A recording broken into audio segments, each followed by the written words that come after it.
It all started with a VTuber named HimMelVT goes on Twitter and drops a bombshell, posting a long Google doc titled Exposing Sykkuno, accusing Sykkuno of being a serial cheater and manipulator. The short breakdown of the doc, important bits only, the document lays out a timeline of alleged interactions, claiming he was talking to multiple women at the same time, allegedly had a girlfriend while doing this, built fast emotional connections, often described as love bombing, and that this wasn't a one-off. It was presented as a repeated pattern. It also includes screenshots, messages, and references to an audio recording. But importantly, these are unverified allegations. No confirmed response from Sykkuno at this point. What really pushes the situation further isn't just the doc itself, it's what comes after, because instead of staying as just a document online, the situation escalates into something more direct. The confrontation. A clip begins circulating showing a recorded Discord call, where Sykkuno is being confronted about the situation in the following clip. You're telling me how you wanted me to come visit you in Vegas, and how you wanted to go on a date, and how you were serious about me, and how you really meant and how you wanted to go get a cat together. Yes. Yeah. Why? Why didn't you just break off the relationship then? Because a combination of remembering how it was, some part of me hoping it would go back to that, and... Well, obviously it's not going to go back to that if you're actively cheating on her. It's only going to get worse. I think that's really on you, bud. And I know you're smarter than that. I'm not. I mean, sake, you're a 34-year-old man. Yes, you are. Stop acting like you're a child. Don't think that's what I'm acting like, but... I mean, you say you're not smarter than that, but you are. You're a 34-year-old man. You just chose to do it. You knew damn well in the back of your head that it wasn't going to end up well. Yeah, but it's complicated. It's really not. Cheating is just bad. She hasn't done anything to ask for it to be cheated on. It's pretty cut and dry. Yeah, but she relied on me to take care of a lot of things, and I still cared about her. Okay, that doesn't mean that you do that because you wanted to, not because she was like holding it against you or forcing you to. No. Exactly. So there's still no excuse for you to cheat on her. Some posts claim that the women involved pursued him and that things weren't as one-sided as the accusation suggests. Others shift focus onto his relationship status, arguing that if he hadn't been in an active relationship, then the entire framing of cheating falls apart. Then there's another angle entirely, people questioning the legitimacy of the situation itself, suggesting the call could have been orchestrated, exaggerated, or even intentionally leaked to create a moment like this. Some people focus on the tone of the confrontation itself. They see it as genuine, someone calling out behavior they believe is wrong, and they take that at face value. For them, the existence of the call alone raises questions about what was going on behind the scenes. Others immediately push back, pointing out that a single recording, especially from a heated conversation, doesn't prove anything on its own. They argue that without full context, timelines, or clarity on the relationship, it's impossible to label it definitively as cheating. Then there's a large group that turns their attention away from Sykkuno entirely and onto the situation itself, questioning the motives behind the leak. Some believe it was intentional, possibly to damage his reputation, while others see it as someone over-dramatizing a private situation and taking it public.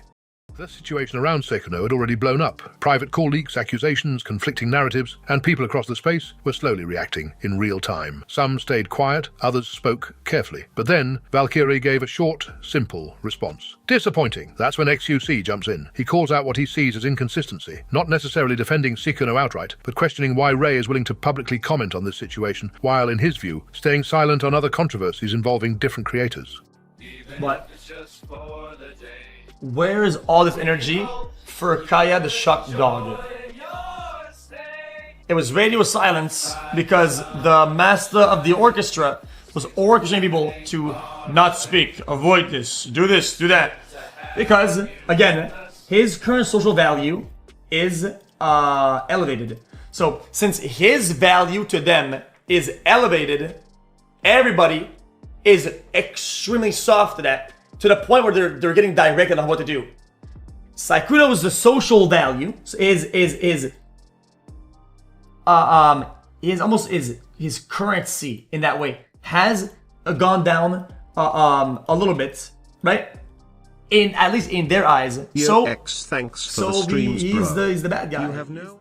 Some people agree with XQC's point. They see it as calling out a broader issue, arguing that big creators often speak up only when it's safe or convenient, and stay quiet when it's not. To them, this wasn't about Ray personally, but about a pattern across the space. Others push back hard. They argue that Ray's response was completely valid. If your friend is involved in something messy, being disappointed is a natural reaction. They also point out that expecting creators to comment on every controversy is unrealistic, and that silence in other situations doesn't automatically equal hypocrisy. In other news, it starts with frustration that's been building for a while. Not just one bad stream, not one unlucky game, but something that's been slowly wearing down one of the biggest names in streaming. Ninja had been grinding games like Ark Raiders, actually enjoying it again, finding that spark that keeps you going live day after day. He even says it himself, it was a blast, something that was genuinely keeping him locked in. But then the same problem creeps back in, sharing in the following. Yeah, I mean, listen, guys. I know my title says last stream for a while. I genuinely am not going to be playing for... I'm not getting on Ark, and I'm not playing anything else other than maybe League. So if I get on, it's going to be League, or a sports show. But as of right now, yeah, it's going to be nothing. I don't know what to be back. I mean, I'm not even joking. I could play League tomorrow. I could play League in a week. I don't know. But I'm taking a break. You know, Ark was sustaining me like crazy. It was a blast, and then just the cheating and the updates, and everything just kind of. And the stream sniping cheating was really just kind of what obviously just sent me over the edge and just makes the game literally unplayable. So, and yeah, there's no other game that I really enjoy right now. So, I'm not just going to force myself to play shit. I'll keep you guys posted, but I don't know when I'll be live. So, I love you guys.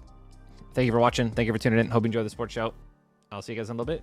Jay Burr, I don't know why you get to 10, bro. I appreciate you, though. There's this growing sentiment that what Ninja is describing isn't just his problem, it's everyone's problem. People start saying this is exactly why they've already stepped away from multiplayer games themselves. That feeling of constantly dealing with cheaters, sweats, or stream snipers has pushed them into single-player games, co-op experiences, or just more casual gaming overall. Others take it a step further, arguing that gaming as a whole has a growing issue that isn't being solved fast enough. Anti-cheat systems, moderation, reporting, it all feels like it's lagging behind the people trying to break the system. SQC drawing, Rakai on Gartic phone.